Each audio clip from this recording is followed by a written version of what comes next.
pa, sobrang lakas ng hangin. Mga Kagwaps TV, halina kayo, malulupet na kalapati ay silipin ninyo. Yo, what's up sa inyo mga Kagwaps? Welcome back again dito sa Gwaps TV Official.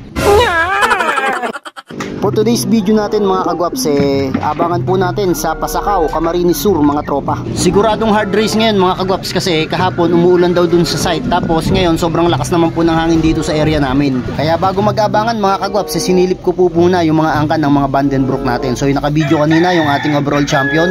At ito pong nakaupo na to dito sa Itlogan, ito po yung kapatid mismo ng ating overall champion. So ang ginawa ko kasi ngayon mga tropa, puro Vandenbroek yung karamihan ng binibreed natin dito at nang masubukan talaga natin. Ito rin mga Kagwaps, bali kapatid din po ito ni Pakito, pangalawang clutch po ito. Tapos yung kapares niya naman po ay German Imbrek. So sabi ko nga po, pinapasukan po natin ng mga Vandenbroek po yung mga ibinibreed natin dito at nang masubukan talaga yung mga linyada ng mga Vandenbroek. Sa mga nagtatanong nga pala sa atin mga Kagwaps, dito po nagsimula yung ating Vandenbroek line. Ito po yung Pakito Ngoko na Vandenbroek at ito po yung mismong ama po ng ating overall champion na si Mr. Pakito.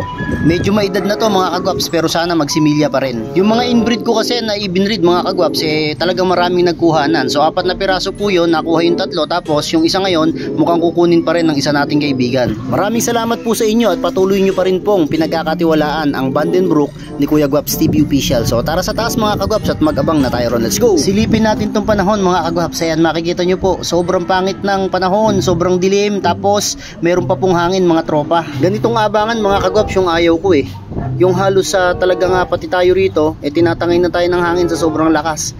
So ganun talaga siguro. Malay mo, 'di ba? Bigla tayong swertein at makapagpauwi tayo ron. So ang mga nilaro natin doon, meron tayong line ng Vandenbroek, Derere, tapos nandun rin si Mr. Albay, si Dawan, tapos yung isa pa nating kalapate na si Sablon mga Kagwaps. At bigla na naman nga akong kinabahan sa abangan namin mga Kagwaps. Umikot-ikot na rin ako dito mga Kagwaps at nililibang ko yung sarili ko kasi baka nga meron tayong biglang mapauwi na ibon. So abang-abang na lang tayo rito mga tropa. Grabe, hindi na makausad yung mga ibon. Ayan mga Kagwaps, tingnan nyo po yung ibon. Ayun napakababa na po ng lipad, halos nasa puno na lang. Hindi na talaga sila makataas, kaya mababa na lipad nila. Abang-abang na po tayo. Ayan pa po, meron pa pong 2 dumaan dito sa atin. Mabababa rin po yung mga lipad nila. Paano ba gagawin natin mga Kagwaps? Nakita nyo naman po, sobrang lakas po ng hangin. Kahit ako po rito, hindi po ako mapakali kasi natatakot po ako, kinakabahan ako, baka tangayin ako ng hangin. Wala pa namang harang dito sa taas natin. Nakita nyo po yung puno nagwawala. Ay ibon mababa na mga tropa. Grabe lakas ng hangin Kita nyo ba? Ayun Ngayon di na makausad yung mga ibon.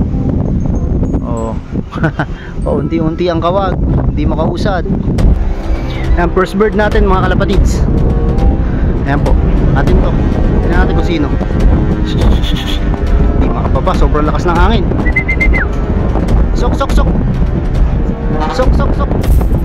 Mga kalapatids, first bird po natin. Yun na, nakapasok na. Kaklak ko lang mga kalapatids. Ayan mga kalapatids, ito po yung first bird natin. Ito pong nasa kaliwa. Bali Vandenbroek po ito, anak po ito ng champion natin na si Mr. Pakito. Ayan po siya mga tropa. Kita nyo po, stress na stress. At yung hangin po, kitang-kita nyo pa rin po. Kahit dito sa loob ng loop, talagang tinatangay pa rin sila. Ito po, first bird natin to. Live po ito sa lahat. So maraming salamat. At yung unang bird natin live po kasi nakakalakas po ng loob kapag ganito. Kahit na medyo nawawalan na tayo kanina ng pag-asa, may dumating pa rin na ibon natin. Okay, pasok.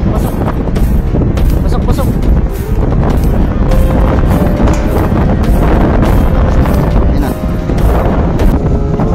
Antay pa kayo, puro putik. Kaklak ko lang mga kalapatids. Tulala mga Kagwaps. Ayan si Dawan pala to, yung hen natin, nag-iisang hen to sa mga kalapati natin.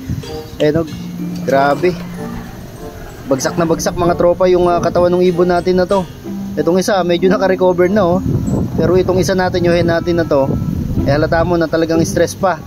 So ayos, 2 na mga kalapatids, parehas po naklak to. So tingnan natin kung may darating pa sa mga ibon natin.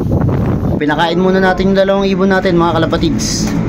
Grabe abangan namin dito, sobrang lakas po ng hangin. So hindi ko rin inaasahan na meron tayong lulusot na mga ibon. So sobrang dami po ng nakat off. Sigurado niyan kasi dun sa gawing sa mga unang bagsak, sa gawing Gapan, sa gawing San Miguel, San Isidro. So marami na mga kalapatids na nakatop sa kanila. So kami meron pa kaming isang oras para makapagabang. So tingnan natin kung makakauwi pa yung mga ibon natin. Pero nag-clock na natin tong dalawa na to. So bali 2 out of 5 na tayo ngayon. So ang mahalaga kasi sa akin, meron tayong mga live na umuwi ngayon. Syempre doon kasi nakakuha ng laro natin doon nakapokus ang laro natin sa mga live. So congratulations sa mga nagpapauwi pa lang, sa mga nag-aabang. So i-claim na agad natin na maganda ang maging pauwian natin mga kalapatids, mga kagwaps. So maraming salamat sa lahat ng nakasuporta dito kay Kuya Gwaps TV Official. So ito, pinatukan muna natin yung dalawa, and then mamaya tingnan natin kung meron pang hahabol mga kalapatids. Ito na rin mga kagwaps si Mr. Albay. Sa likod ng galing. Siya kaya to? Siya siguro to mga kalapatids. Ayun o. Ayun na mga tropa. Ayun na. Yan. Sok. Sok.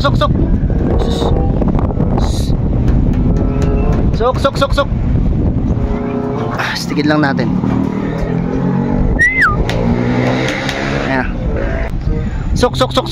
Ayun na mga kalapatids. Kakalak ko lang po Ayan mga kalapatids, medyo na late si Mr. Albay natin ngayon. Ayan grabe kasi hirap mga tropa ng panahon kanina.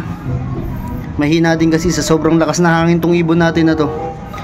Pero gayon pa man, andyan po siya. May load pa tayo kasi marami namang entry na nasalihan to. Saka mahaba pa ang karera mga kalapatids. So 50% lang po yung nakauwi sa mga kalapati ngayon. So 3,000 mahigit po yata yung entry. Nasa 1,544 lang po yung nag-lock. Meron dumaan sa likod mga kagwaps. Ayun ako. Ibong kaya natin yan.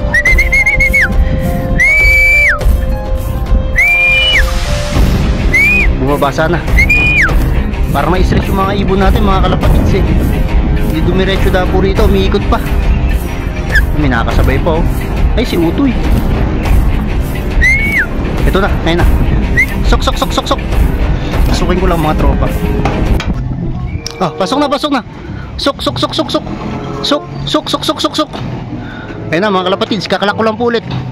Ayan mga tropa, ito po yung first bird po natin. Ayan nakapagpahinga na. Ito na rin si Mr. Albay. Tapos itong si Direre mga kagwaps.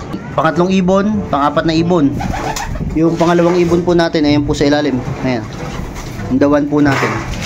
So tingnan natin kung uuwi pa mga kagwaps si Sablon. At siya na lang yung hinihintay natin mga kalapatids. Ito na yung dalawang nakauwi yung first clacker natin, yung Vandenbroek, tapos itong si Dawan. Mukhang sila pa yung magpapares mga kagwaps. Maghiwalay muna kayo at kayo hindi pwedeng magtabi. Diyan muna sila parehas, maghiwalay muna sila.